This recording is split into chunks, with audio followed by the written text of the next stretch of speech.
When the human beings began to increase in number on earth and the daughters were born to them, the sons of God, also called the Watchers, saw that the daughters of humans were beautiful, and they marry any of them they choose. Gigants or Nephilim were born from this union. They were the heroes, the warriors or renown of antiquity. There are different sizes given to them depending on the source you see, from 7 feet to 450 feet. Also, they had 6 fingers instead of 5. Their great size made it hard for humans to coexist with them, as their appetite was huge and probably humans were reasonably afraid to be viewed as food.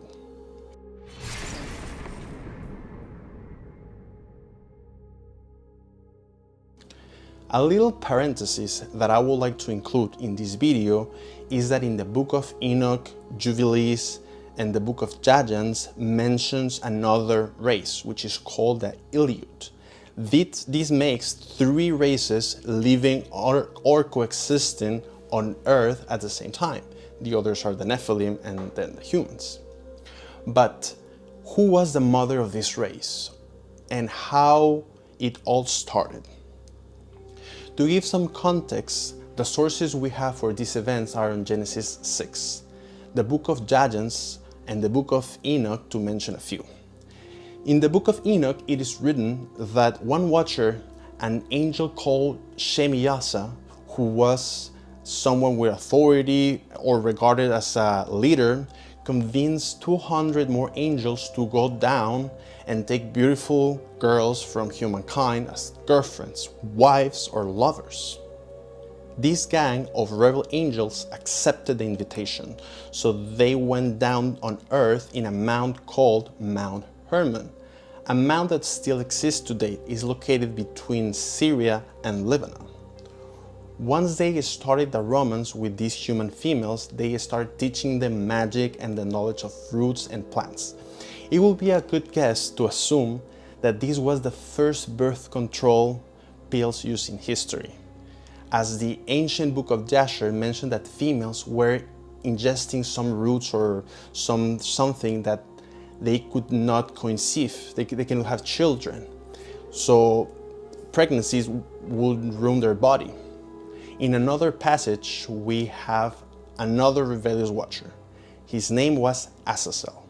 He came down on earth to teach men the art of warfare, making swords, knives, shields, and taught women the art of decepting by ornamenting the body, changing their hair color, and using makeup on the face and eyebrows. It is funny that it's basically blaming women for the lust of men. I don't see what other bad connotation we can draw from this passage. Here, with him, we start suspecting something strange, as he was teaching the manipulation of metals, or else called metallurgy. And according to the Genesis, there was a particular individual and a particular family that was mentioned. The family was the one of Tubal-Cain. This individual is mentioned in the Masonic legends of the second degree, specifically in the Scottish Rite, and he is considered an ancestor of them.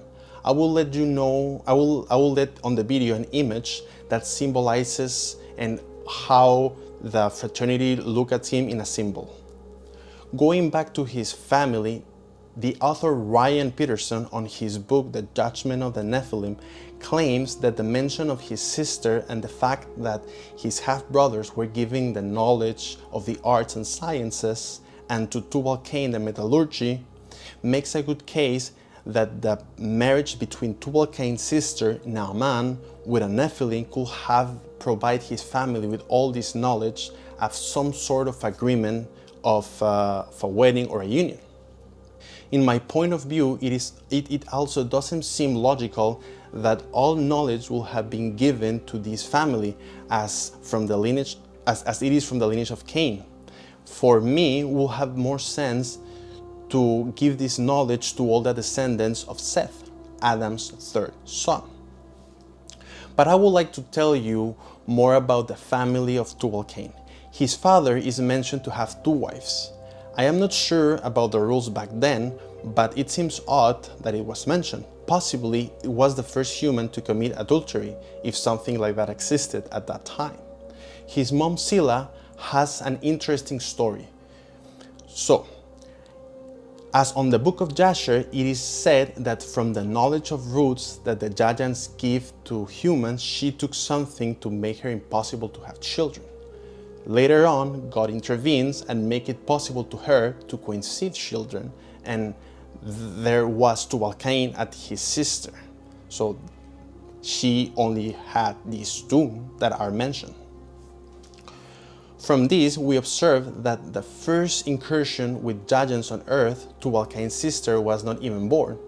Even the mother was using the remedies provided by these fallen angels. But it is evident that something important happened, as also there are not many names of female characters on the Genesis, exception of these ones and Eve.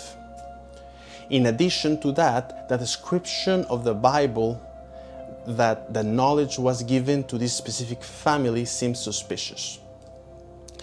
A fun fact is that on the movie done about Noah with Russell Crowe a few years ago, Tubal-Cain was portrayed as a bad guy who was conquering all the other towns. Thank you so much for watching, and I hope you liked this video. Remember, the knowledge is out there for the discovery of the few. Don't forget to like and subscribe.